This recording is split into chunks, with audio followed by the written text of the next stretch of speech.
Welcome to this edition of Alistair's Coffee and Coaching. I'm going to try and edit that last little bit off of there. Obviously it is live, so I'm expecting people to turn up at any point. So if I get diverted off by them, we'll discuss what comes up in the live. But in the meantime, today I'm going to talk about becoming a father. And I'm going to talk quite openly and quite candidly, like I do in all of my talks. But I'm going to try and keep this one as quite a process. So from the beginning, sort of growing up, my expectations of what I thought a father and a dad needed to be, wanting to create that family, and then what happens when the baby's here, bringing the baby home. I'm on about, and then sort of how I was during the birth and things like that. What about when they're kids and they're sort of at school and stuff? My role in that. I've got a funny. I might note a funny story about that actually. I'll write a note and I can come back to that when we get to that topic. And then I'm going to come on to what happens in a divorce and my experience as a dad through the divorce, and then being kept away from my kids because of that divorce. I'm then going to talk about being a step parent and kids now. Now I've reconnected with my kids, how things are now. I don't know what just pinged then. It was me. Something exciting on there. So yeah, I hope you stick around. I hope you join me. Like I say, if you're watching live, please feel free to comment. This is all in the hope of starting a conversation more than anything else. There's so many places out there getting us blokes to talk. We sort of men's mental health, something I take very seriously. I was on a podcast earlier with some friends on their podcast called Dads, Lads and Kebabs, and we were talking about similar topics, what it's like to be a bloke nowadays, and that's kind of what I want to cover in my vlogs. Right, let's have a little bit of coffee, have a breather. So like I say, we're going to talk about fatherhood.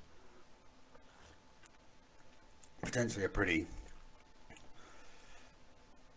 tricky subject. Contentious, that was a good word from the side there, yeah. Another quick note, just before I get into this will be the last video that I will be doing live on Facebook. Everything has now migrated over onto my YouTube channel, and all previous podcasts are on there, and then this one will be on there probably from about tomorrow or so. So if you want to keep in contact with myself and this kind of content, then you kind of need to go over to YouTube because that's where I'm going to be. By next Wednesday, this page will be gone, and so will my Facebook page. I'm completely withdrawing from Facebook. Doesn't serve my purpose, so I'm coming away from that. So like I said, if you want to continue following me, that's excellent. I'd like you to, but it will be done through YouTube. Apparently I can share a link from there onto Twitter, so I may well put them on Twitter as well, but I don't know yet. YouTube's going to be the focus and the platform that I sort of want to use for this vlog going forward, as people say. Right, let's get into it. My ideas of being a dad come from not having a dad as a kid around. He was there in the early stages, but he left when I was 6. Then he was a muck dad for a bit, and then my mum moved to Scotland. For all the details on that, you need to see previous video. I think that's in video number 2, I think. But for the time being, we're going to talk about what my expectations. So because of my experience as a child, as a boy, growing up in a dadless family, I just had my maternal mum and my grandma in the end. That was my parents. So not having a father around as a kid meant I needed to break that cycle. The other aspect of this was, in my head, my mum's marriage had broken down. My auntie's marriage had broken down. My uncle's marriage had broken down. Everybody on that side of the family, their marriages were just falling apart all the time. So I wanted to break that cycle.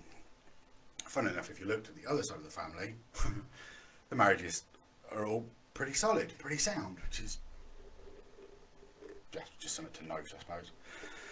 So I had an idea. I wanted to break this cycle. I wanted to be that guy that grows old with the person he picked as the mother of his kids, and you have all the stories and the photo albums and everything that goes with it, all of that stuff. That was my ideal. So as a teenager, I wasn't a lad that messed about a lot. It wasn't what I was interested in. I wanted to form a relationship. I wanted to build a family, and I knew that quite early on in my teens, because I wanted to break that cycle. So wind the clock forward a bit. We now get to the point where I moved to England, and it just happened to be that the first person I met was my first wife, and everything was going well.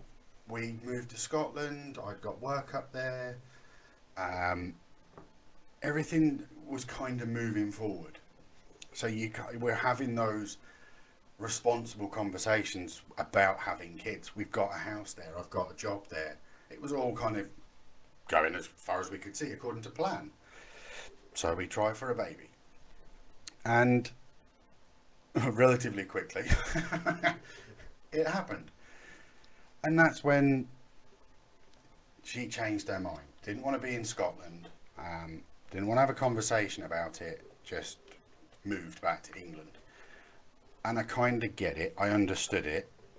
And I could see why it was the right decision and the sensible decision for her to do.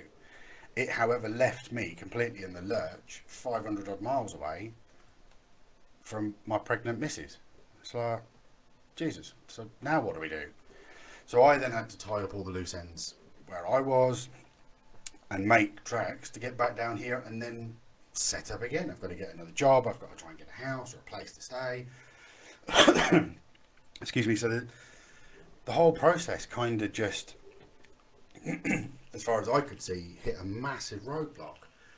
Where it was like, right, now we've got a baby on the way, but everything else is out of kilter. If you get what I mean. You can see what I mean, yeah? I hope you've all got your coffee, because it is coffee and coaching.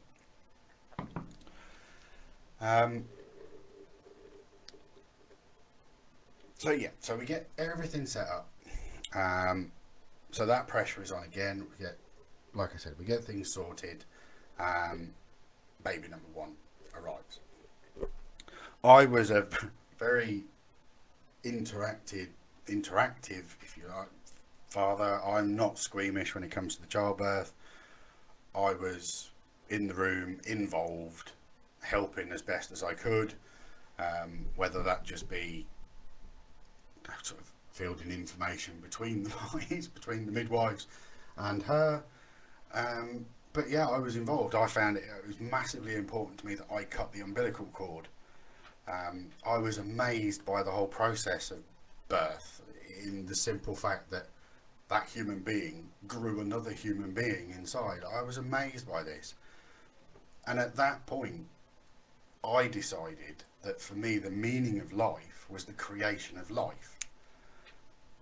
And that was quite a serious thing to consider. If you can create something from effectively nothing and give something energy, then yeah, that to me became what I classed as the meaning of life, was that creation of life. And then the sanctity of how important that life is. And that was all great. And I'm floating along.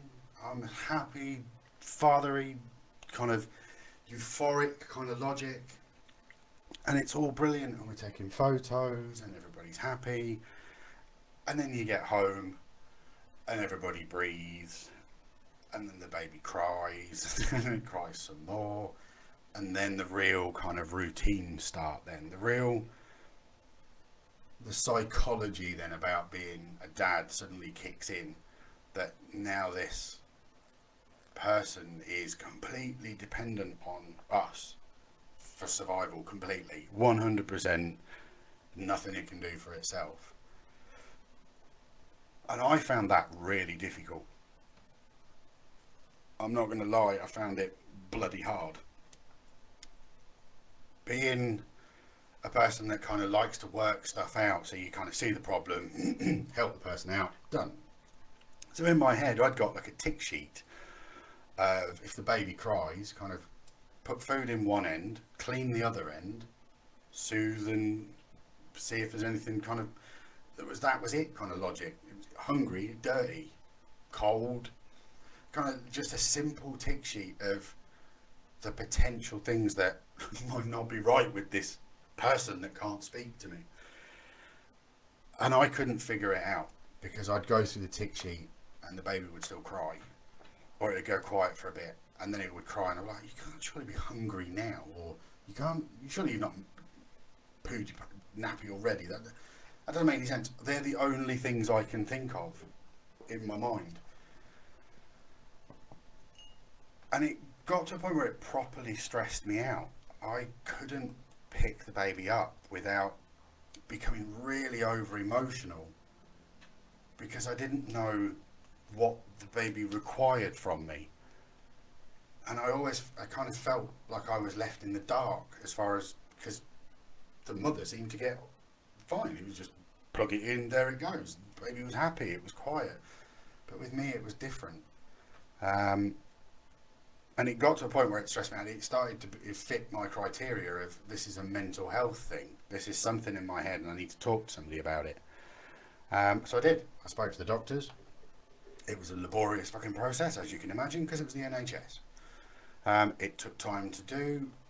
In the meantime, I'd got some information, and then when I spoke to my doctor, we both agreed, well, he diagnosed it and I kind of agreed it was a paternal postnatal depression, which I'd not heard of at the time, and I'm not 100% certain it's an actual term that properly exists. But it was so much like the postnatal depression that was described for ladies, it kind of made sense in a backward sort of way. And once I knew what was going on and I'd read some of those things, I then instigated like cuddle time with the baby, like skin on skin, relaxed time, and tried to kind of stop thinking about what the baby needed and just feel what the environment felt like, relaxed and calm. Or if she was up and she was kind of crying, not allowing her mood to manipulate mine. I'm the parent and I was kind of being controlled by a baby. So we kind of go, yeah, all right, it's ruined my routine. Part of the frustration is, I was trying to watch that on TV and, we've got stuff we're trying to do. And then a baby cries or it needs something. And I kind of juggled that around in my head for a little while until I kind of worked out that I could just take the kid with me. So I would I had a papoose, I think it's called a papoose thing. I used to put Leah in that, just walk around with it. I'd do the hoovering. I'd do whatever I needed to do. I'd have her stuck to my front until she chilled out. And then you kind of figure it out. I can't sort of say there was an epiphany moment where I thought, there we go, that's the answer. It isn't. It just slowly got more comfortable. Because like I've said in other videos, I'm scared of people being dependent on me. I don't think I'm a particularly dependable person. So to have a child dependent on me, it was scary. It was scary. It still is. Because they're still my kids. Right, let's have a little bit of a coffee. If you're watching this on Facebook while I'm recording it live, hi. Feel free to put a little thumbs up or a heart up the screen. That's always appreciated. If you're watching this on YouTube, a sub, a like, a share, all that jazz, that'd be perfect. Thanks. Right. Then the kids get older and they go to school. By this point, you've kind of formulated a person. They're like a prototype. And you send them out into the world and they go to the school. And it's a weird kind of, again, my brain at the time was, not only have I made a person, I've made a functioning one that's now going to enter the education system.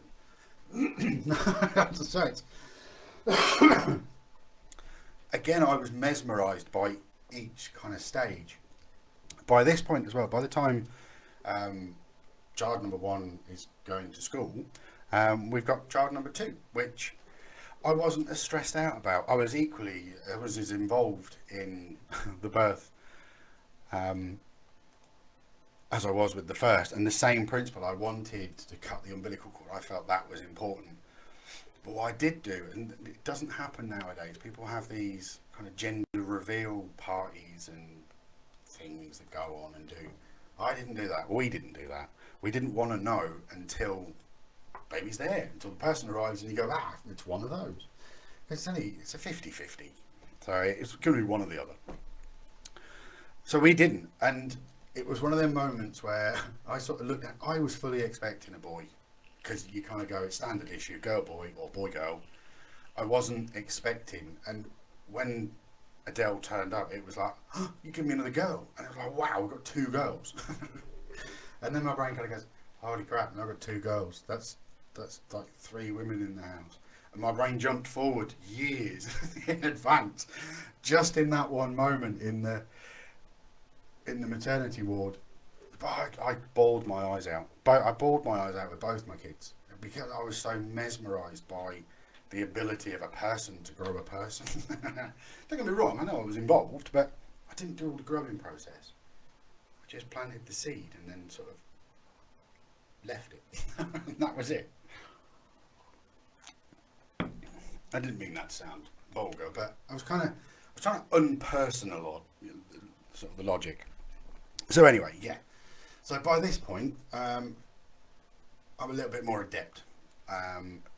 So we get into kind of school age now, and like I said, you've got kind of prototype people that are going to go to the school, and their inputs come from you. So, like I've said before in my videos, kids can only paint a picture with the palette of paint you've given them. So if the ammunition you've given them is to be, I don't know, arrogant and a battler and picking on people, then that's what they're going to do. If they're kind of level-headed, nice looking, what I'm saying is it's down to the parents. By the time the kids get to school, they're prototypes that you've created. And that's what we did. So the kids go off to school, and it didn't take long for my eldest Leah to kind of develop a personality all of her own. To the point where she didn't eat for a bit at school, and we had to have a sort of conversation about that. And that was just because one of the other kids there was snotty. So I got her point totally and agreed with her. So like, move the snotty kid away, that's just not cool. Then there was the day that she told the teachers that I was a witch. I can't remember exactly why it came about. That it was, I was a witch and I read cards. I got called into the school to explain. So I did. That I am. What of it? And they went, oh, we just thought she was like making up stories. I said, no, it's all pretty much true. I'm not really a witch. It's not what you'd class. I wouldn't class myself as a witch. I said, if we were going to go down that route, the male version would be a warlock. I said, but I wouldn't class myself as a warlock. I said, I class myself as a medium and a pagan and tarot reader. I said, but that's all. And the teacher was really good about it. So they just thought Leah had come up with some sort of random story. Sorry. So yeah, so it was the same with both kids. That kind of pride and the sense of being a dad. And the reason I don't know what the difference is between a dad and a father. There are only terms that I've ever used when I've ever seen when it's on some sort of dividing line sort of thing. A dad and a father, I don't quite see what the difference. I think the difference is anybody can be a dad, but it takes a man to be a father, is an old saying. Oh, is it the other way around? I put more value in the word father than I do dad, I suppose. So I've perhaps got it the wrong way around. Whichever way around is most important to you. But being a dad, father, it's a tricky balance, because I never wanted to be the authoritarian in the relationship. I never wanted my ex-wife to say, wait till your dad gets home and I'll tell him. So why have I got to be the bastard? If you've got an issue with the kids at the time, tell them at the time. wait for me to get in. So I never sort of wanted that role, if you like.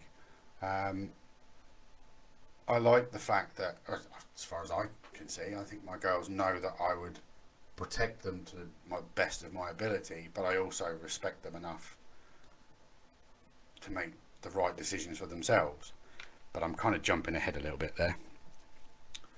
Right, just going to have a little swig of coffee and then we'll get on to the divorce bit. This is the more tenuous section. One other little point. When my second daughter was being born, Adele,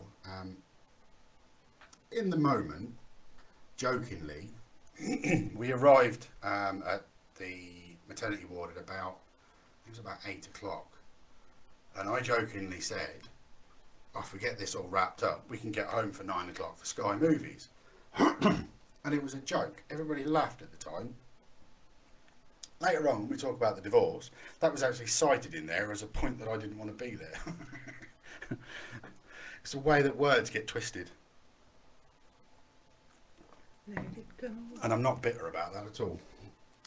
But I just thought I'd put the record straight and my side of the story across. Like I said, this is quite cathartic for me. But it's also to try and help another person. If it only helps one person, grant I'm done. That's cool. I only need to help one person for that person to help one person, and that for it to just continue. That's how it will go perpetually. Right, let's get into the divorce. Right, divorce. Two parents fall apart and don't want to be together anymore and decide that their relationship is not worth saving. One of the parties at that point decides that they're going to be manipulative, because divorce is code for battle. It's code for I need to get what I can get while I can get it before I get out of it. It's also code for, oh, what did he do? The assumption is always that the bloke has done something, or it was in my experience. All of this is going to be from my experience, not out there to offend anybody or pee anybody off. All of this is from my experience of going through a divorce. When you get absolutely character assassinated and have the way you've been with your children thrown at you in court as potentially inappropriate, it's enough to destroy a person. And if they haven't got the resilience and the sense of mind to know that what is being said about them is BS, that breaks men down. And I think women know this. And I'm going to say something else that might pee people off. But getting men talking isn't a way of other people getting some ammunition for an argument. Getting your husband to open up to you and explain to you what's going on, you have to reserve yourself away from judgment of that, or encourage them to talk to somebody else where they can get it off their chest without judgment. Because when somebody is absolutely throwing everything at you in a divorce and it's a pure character assassination, it's draining. It put me on my knees many times. The Boxing Day, I get a letter to say I won't see my kids for the first Christmas since they were born, 2010. I sat for a good hour and a half just crying on the end of the bed. It's like, what do I do? I've got all their gifts upstairs, I've got all their presents wrapped, I've got everything ready. The tree is there, the lot. But the two most important bits are not there. And they're not there because of a choice. They're there because of the selfish action of a parent who's supposed to be in a position of caring for those people prototypes that we're going to put out into the world, that we took the responsibility of making together. Now one party decides that they're done, and I think that's bang out of order. And years ago I seen Dads for Justice climbing bloody walls and doing all kinds of crap around Parliament dressed up as superheroes. Where's it got us? I don't think it's got us anywhere, because there's always the assumption of guilt towards men in a relationship breakup. There's always an assumption of crappy fatherhood. There's always an assumption that they're not a good dad. It's just far too easy for the law to be manipulated by manipulative people. And there was no intermediary. There was no option for me to do. I had no money for a barrister, nothing. So I had to go and represent myself while I try and sit there across somebody who's somehow gone bankrupt but can somehow afford a barrister to stand there and basically lawify me into the ground. What am I supposed to do? I'm fighting a system that doesn't work for me. Every time that the police were involved, I was the one that was suspected of guilt. I wasn't allowed back into my own house.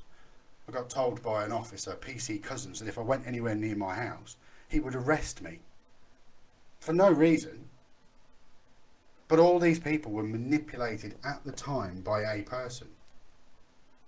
And that stopped me being able to A, see my kids and maintain a normal relationship with them, B, get any kind of family heirlooms back out of the house. A divorce, when one party decides to be nasty, is just vile. I spoke about friends in the I think it was last week's video. That changes around divorce as well. So, in a moment when a person really needs friends and help and support, they're nowhere to be seen because everybody's got divorced. Everybody's made a decision on which person's right or wrong. And that immediately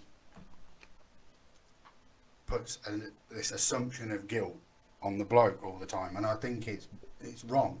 And that's most of the time, I think, is why blokes don't speak up and don't talk. You know, it wasn't until it was thrown into a divorce about me being violent that I pointed out to the solicitor. I was like, hang on a minute, I got stabbed by a fork and my head put through a kitchen door window by said person. But I didn't see fit to put that in the divorce because that's not why we're getting divorced. We're getting divorced because the relationship has broken down. But that wasn't good enough either. I had to have the admission of guilt. I had to accept her telling me that I was an adulterer for her to do it, or else I'd have had to have fought it for 5 years and still not seen my kids. So tell me how the system helped me out in any way. It didn't. If anything, it broke me. The only thing I could do, and the only thought I hung on to, was to maintain my own credibility, have the resilience and faith and hope that at some point my kids would come back to me, or I'd get the opportunity to get to them. And that, for the first one, took 5 years. And it don't get easier every year. Every birthday is a nightmare. Every Christmas is a nightmare. Every Father's Day is just fucking horrible. It's horrible. All because one person wanted to win a war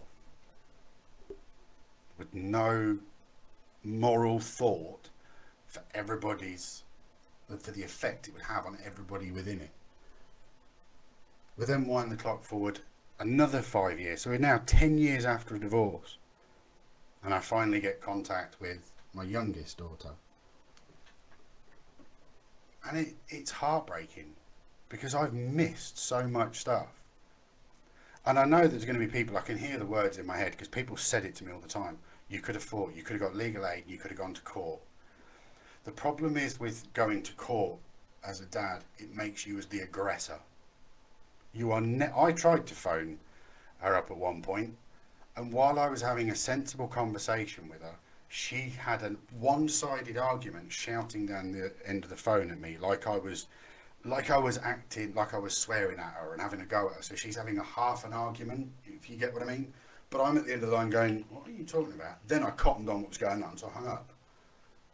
For whoever that was, that play acting was, she sold that by half a telephone call.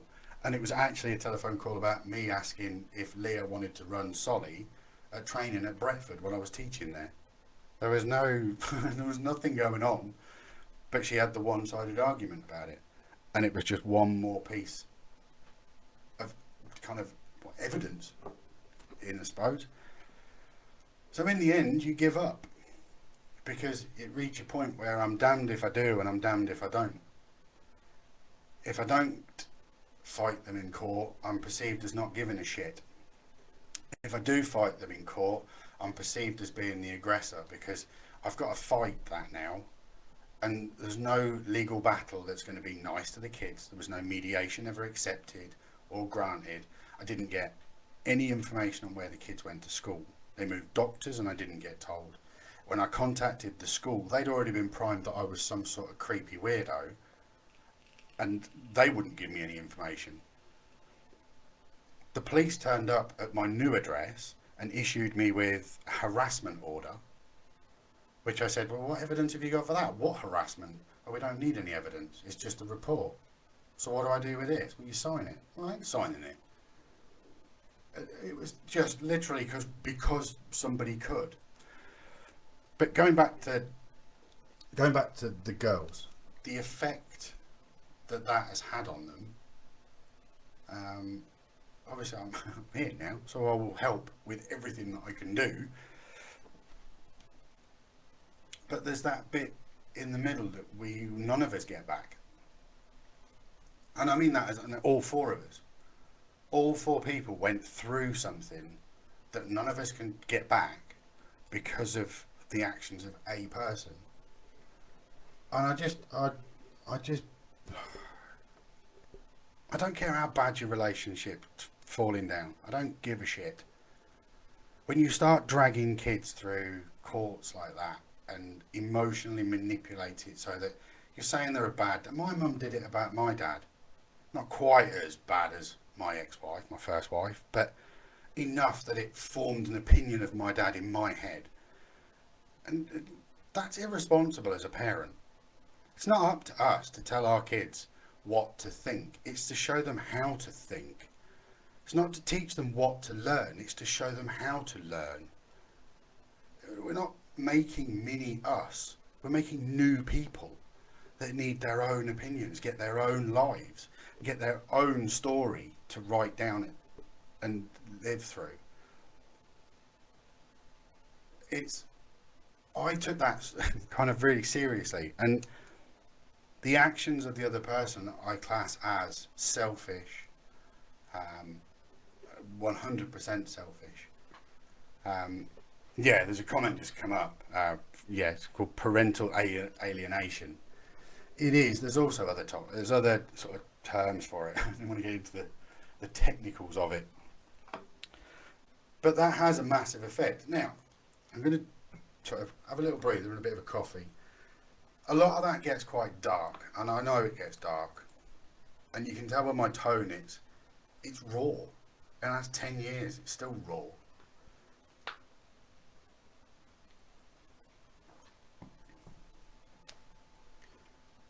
In that 10 years, like I said, I made contact with my eldest, Leah, after 5 years.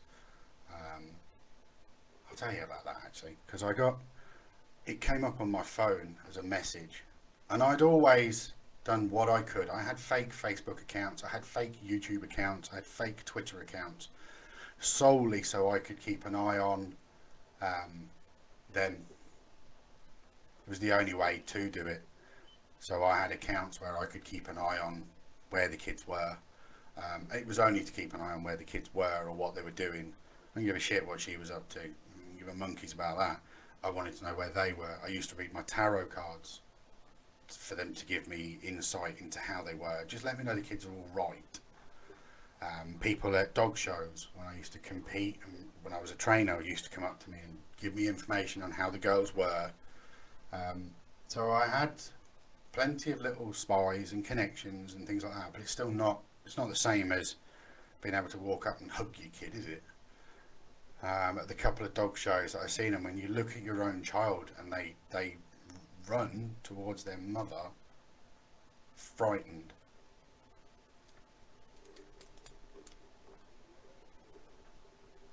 All because of what one person has said. None of that has got anything to do with what I'd done. Incidentally, the relationship actually broke down because she didn't want anything to do with me, physically, mentally, anything. She was done.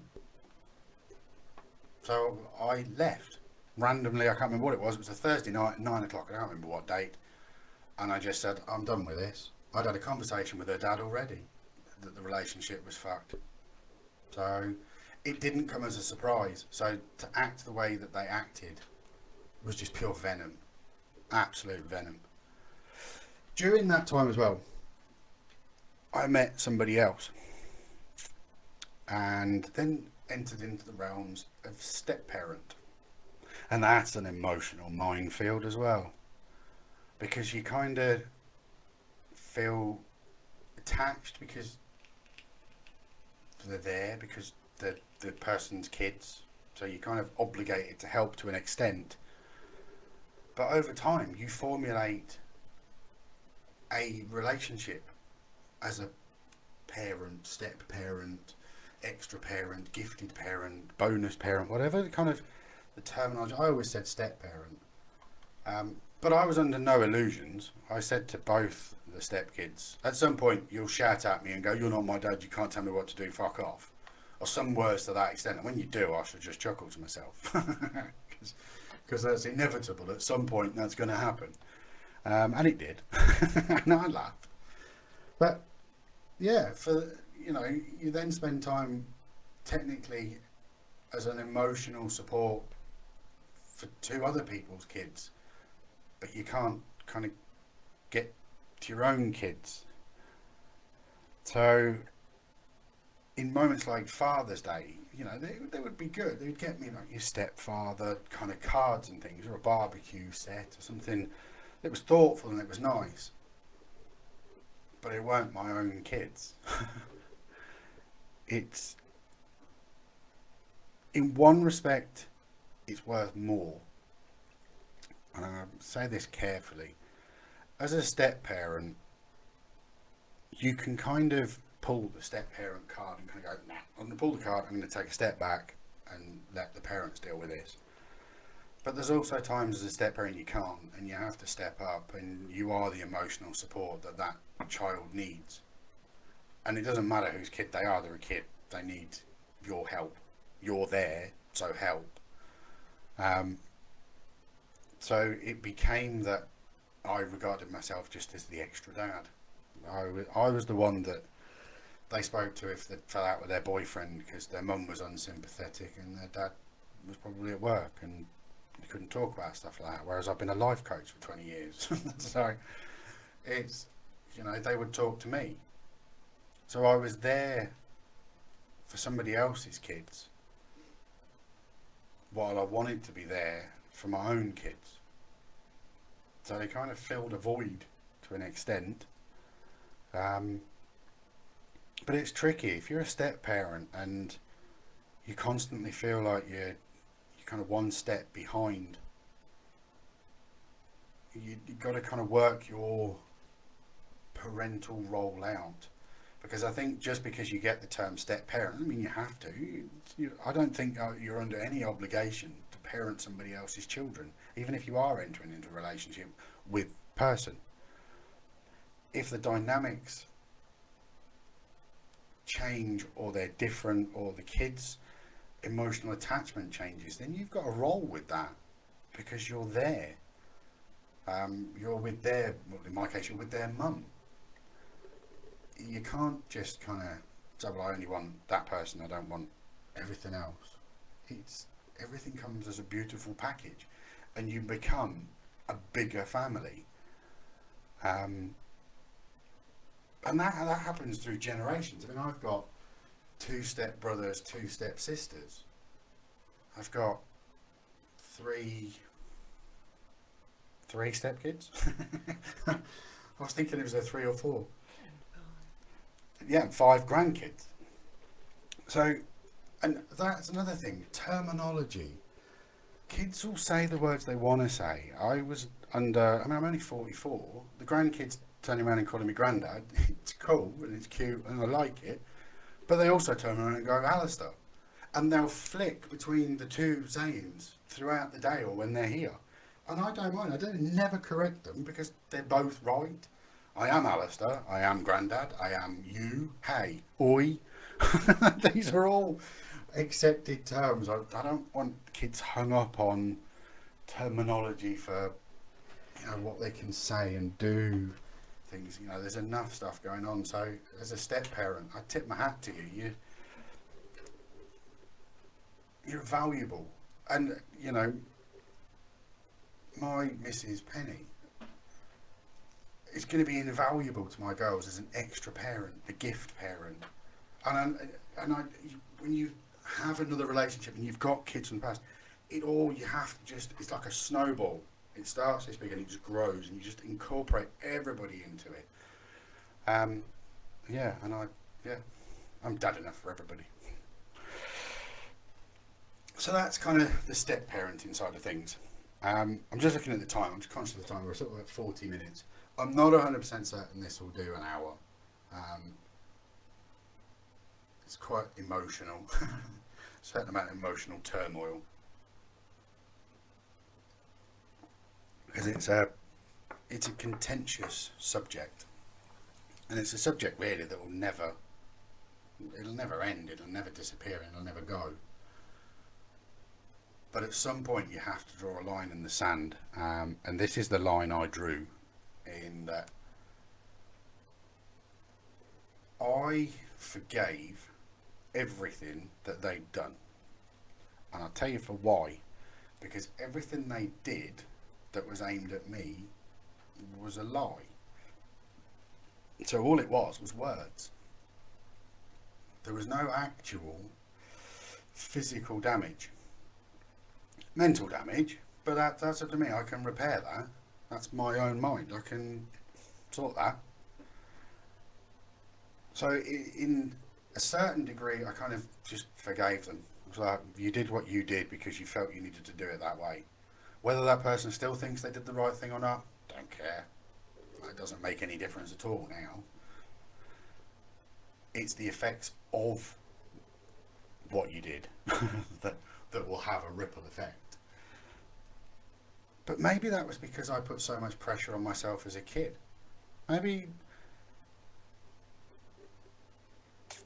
the bit I find weird, and it's something I mentioned to somebody earlier, you go through a process where you meet somebody, then you get a place, or whichever kind of routine this is. You find somebody, you get a house, you have kids, or you get married, you got engaged. There's all these kind of tick boxes that you have to go through. But nobody at any point talks about the happily ever after, because it's the shortest part of that story. The prince meets the princess, they fall in love, they get the place, they have the kid, they live happily ever after. What the chuff does that mean? It's the shortest little nonchalant.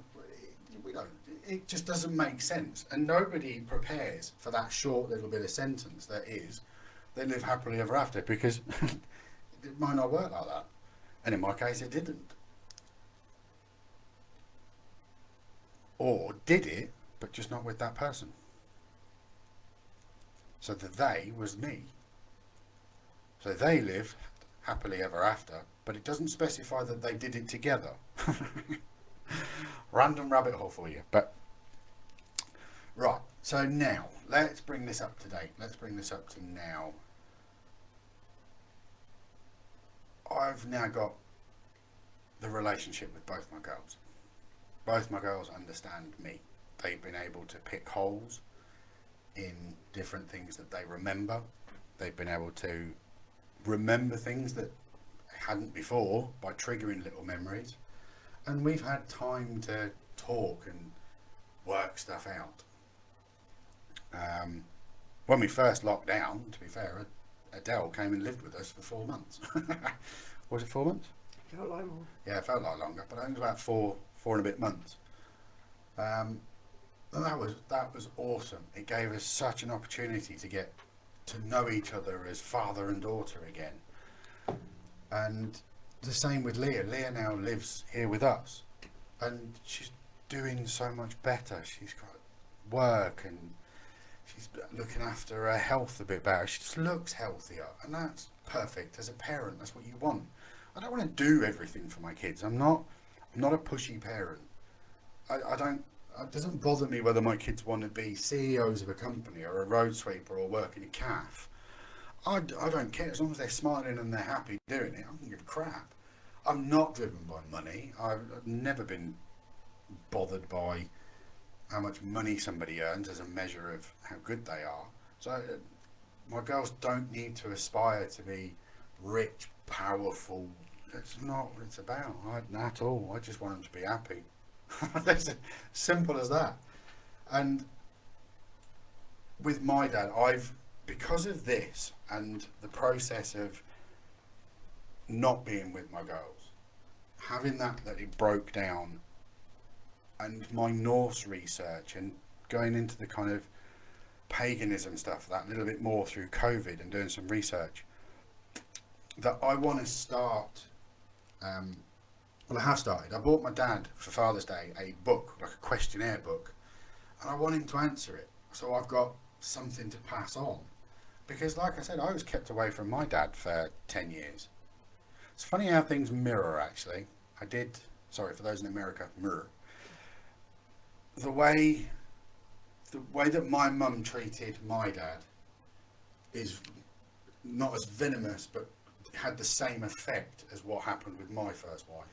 He was kept from us for years, and then it was 10 years before I got to move in and formulate a proper father-son relationship. And that's the same with my girls now, because my eldest Leah, she's a grown woman. Well, they're both grown women. That was at college, and I don't want to tell them what to do. They meet boys, and I know that I'm quite I don't know what the correct political term is. I'm quite masculine in my appearance, and I don't shy away from that. I'm a bloke, and when I'm meeting the boyfriend of my daughters, they need to be that they show me that they're capable of performing the role of being their partner. Their strength needs to be there, their sense of character needs to be there, that sense of protecting them. My girls don't need protecting, but if they ever need a backup, they need to know that that person's got their back. But that's just my logic. That's not how they pick their boyfriends, I'm sure. But that's my logic. I want my girls, I want them to know that they're safe and looked after, and whatever they need, somebody's there to help them with it. And that's their role as their man. But blokes are different nowadays. So it's the sense of values that a dad has that he wants for his daughters isn't going to match, because there's just an age difference between us. The generations are different. The lads nowadays are different. So sometimes I think I can come across a bit scary.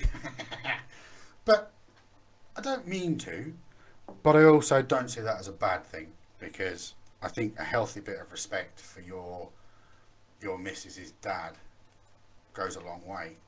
And I'm also of the belief that you should always ask a daughter's father for their hand.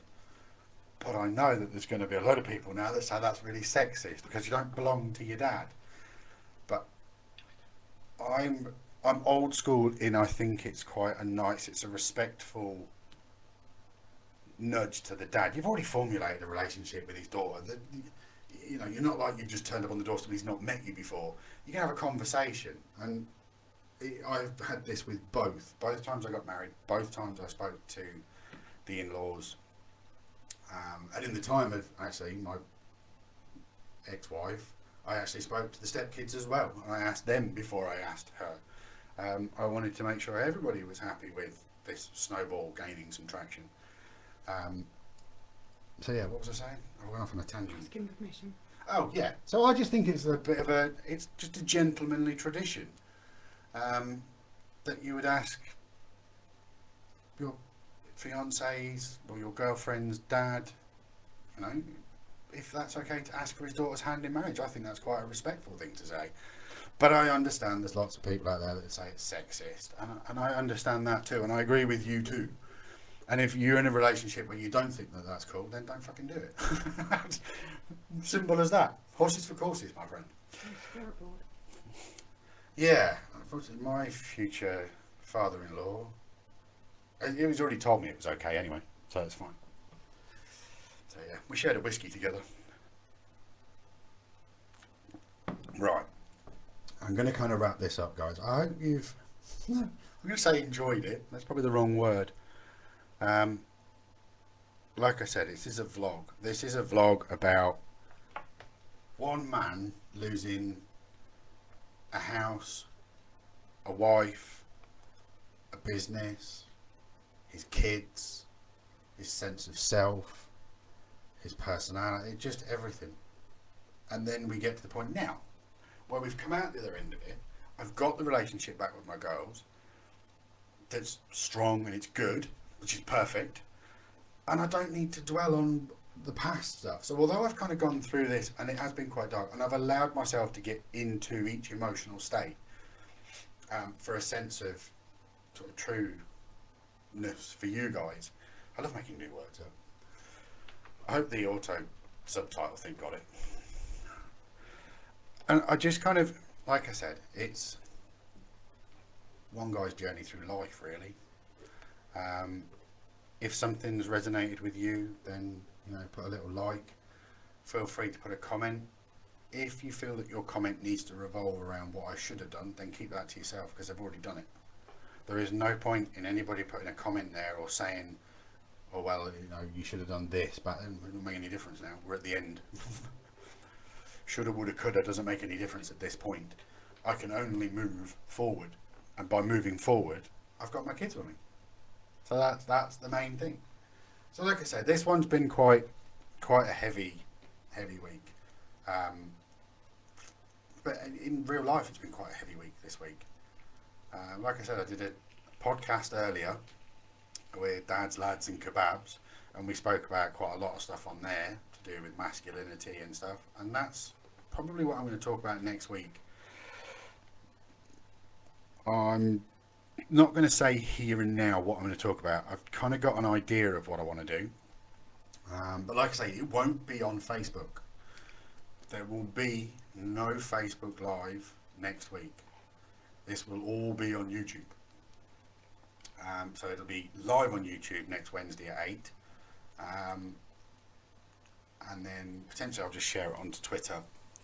So yeah, so you need to come over onto YouTube and subscribe and hit the notification bell and all that YouTube jazz to stay informed. And then I will meet you on there. And the same process is here. You'll still be able to comment and interact with me live if you're there. But failing that, I shall record them and then leave them there for you guys to look through. So yeah, I hope one person has heard this and thought, shit, that's the crap I'm going through right now. Drop me a message. I got no issue at all with somebody wanting to contact me, and this is not about business either. I'm talking about just a friend contact and being able to help somebody or give somebody some advice as to a way to get through. If you're going through a crappy divorce, then I'm giving you the option to be able to reach out if you need to. So yeah, so like I said, thank you for joining me. And I will see you next Wednesday at 8 o'clock on the Coffee and Coaching. So thank you very much.